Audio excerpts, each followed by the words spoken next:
మొన్న మేడారం జాతరలో వల్లి అనే అతను 10 రూపాయలకి బన్నులు అమ్మాడు. అది ఒక యూట్యూబ్ ఛానల్, 2 యూట్యూబ్ ఛానల్ పెద్ద ఇష్యూ చేసే కదా. అది ఇప్పుడు 2 రాష్ట్రాల్లో కూడా దీని గురించి చాలా మంది స్పందించారు కూడా.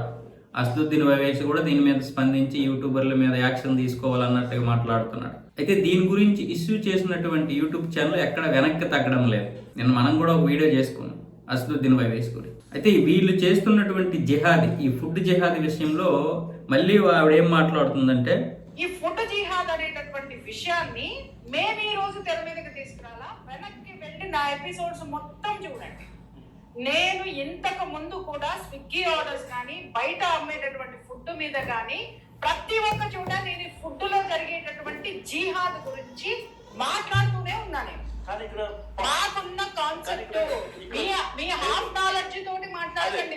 మీరు మీ పాయింట్ ఇక్కడ ఎలా ట్రాన్స్ఫర్మేషన్ అయిందంటే, కేవలం తేజస్వి మీడియా ప్రియా చౌదరి ఆ చిరు వ్యాపారులు పడ్డారు అనేది అక్కడ వరకే వీళ్ళకి తెలుసు. ఎందుకంటే వీళ్ళు చిరు మనుషులు కదా, వీళ్ళు చిరు ఛానల్స్ కదా, వీళ్ళకున్న చిరు నాలెడ్జ్ కదా, అందుకే పడ్డారు.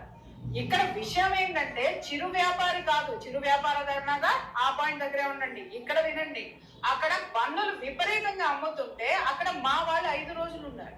ఫస్ట్ రోజు ఉన్నారు, చివరి రోజు వరకు ఉన్నారు. ఫస్ట్ రోజే ఆ బన్నులు అది తింటుంటే ఘాట్ అయినటువంటి వాసన వస్తుంది. ఆ బన్ను తినేటప్పుడు అంటే ఆ ప్రిజర్వేషన్స్ కలుపుతున్నప్పుడు ఖచ్చితంగా మనకి కొన్ని కూల్ డ్రింక్స్ కానివ్వండి, ఇలాంటివన్నీ మనము చాలా చీప్ లో మనం తింటున్నప్పుడు వాటి ఘాట్ అయినటువంటి వాసన వస్తుంది. స్వీట్స్ అవి కూడా యాడ్ చేసినప్పుడు వచ్చినప్పుడు వాళ్ళు అది అక్కడ ఉన్నటువంటి జనము యొక్క వాయిస్ ఏదైతే ఉందో అది మా వాళ్ళు విన్నటువంటి క్షణంలో వెంటనే, ఎందుకంటే మేము ఎప్పటి నుంచో ఫుడ్ జిహాద్ మీద ఉన్నాం, ఎప్పటి నుంచో ఫుడ్ మీద ఫైట్ చేస్తున్నాం. ఇక్కడ అతను ముస్లిమా హిందువా కాదండి, అసలు ఇక్కడ జరుగుతున్నటువంటి ప్రమాదాలు ఇది మన కోసం. ఒక వల్లి అయినో లేకపోతే బల్లి అయినో కాదు, ఎవరైనా సరే కల్తీ ఆహారం అమ్మితే మనం తినాలా. వాళ్ళు విపరీతంగా కల్తీ ఆహారం అమ్ముతున్నారు. అంతెందుకు మనం కూడా, మన వాళ్ళు చాలా మంది ఆ నూనెలో విపరీతంగా 10-20 సార్లు వాడినటువంటి నూనెలోనే మనకి బజ్జీలు అవన్నీ వేసిస్తున్నారు. మనం వాటిని కూడా అవాయిడ్ చేయాలి. మన ఆరోగ్యం కంటే ఇది ముఖ్యం కాదు. పెద్ద పెద్ద హోటల్స్లో ఎవరో అడగరు, చిన్న వాళ్ళ మీదే పడతారా? తప్పు అన్నప్పుడు ఏదైనా ఒకటే. 10 రూపాయల దొంగతనమైన తప్పే, 1000 రూపాయల దొంగతనమైన తప్పే. ఈ మధ్య మనం చూస్తాం, పోలీసులు ఏదైనా ఒకవేళ పొరపాటును పట్టుకున్నారు అనుకోండి ఎవరినైనా, మీ ప్రతాపాలన్నీ వీళ్ళ మీద ఎంట్రా అంటారు. మరి ఎవరి మీద చూపించాలి? పెద్దోళ్ళ మీద చూపించే ప్రతాపాలు పెద్ద మీద ఉంటాయి, చిన్నోళ్ళ మీద చూపించే ప్రతాపాలు చిన్న వాళ్ళ మీద ఉంటాయి. మీ ప్రతాపాలన్నీ వీళ్ళ మీదేమే, వాళ్ళ ప్రతాపాలన్నీ వాళ్ళ మీద. ఏంటది? చిన్న తప్పులు వదిలేయాలని మీ ఉద్దేశమా?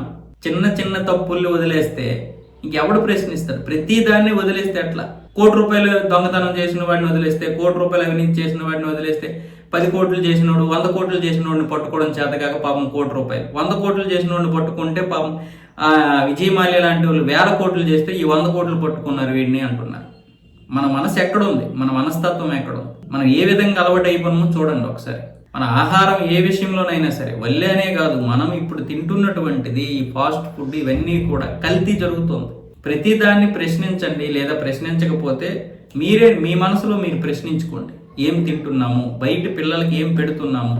ఈ యొక్క ఇష్యూ వల్ల ఈరోజు ఎంతమంది అలర్ట్ అయ్యి ఉంటారు? బయట ప్రపంచం బాగాలేదు, బయట ప్రపంచంలో అవేర్నెస్ వచ్చింది, ప్రజలందరూ కూడా ప్రశ్నిస్తున్నారు, మనం మంచి ఫుడ్డే ఇవ్వాలి, కల్తీ ఫుడ్ ఇవ్వడానికి లేదు అని వీళ్ళలో వీళ్ళు జిహాదీగాళ్ళు అయినా సరే, చాలా మంది జిహాదీగాళ్ళు ఇప్పుడు డిస్కషన్ పెడతారుగా.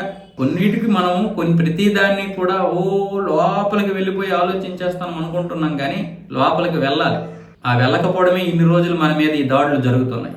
వల్లే అని తప్పు చేసాడా లేదా నేను చెప్పడం లేదు, కానీ జరిగిన మాట వాస్తవం. మన మీద ఫుడ్ జిహాదీ జరుగుతున్న మాట వాస్తవం. చాలాసార్లు చెప్పాను, నేను ప్రాక్టికల్గా చూశాను కాబట్టి. ఇంకా నిద్ర మత్తు వేడకపోతే ఇది మీ ఇష్టం.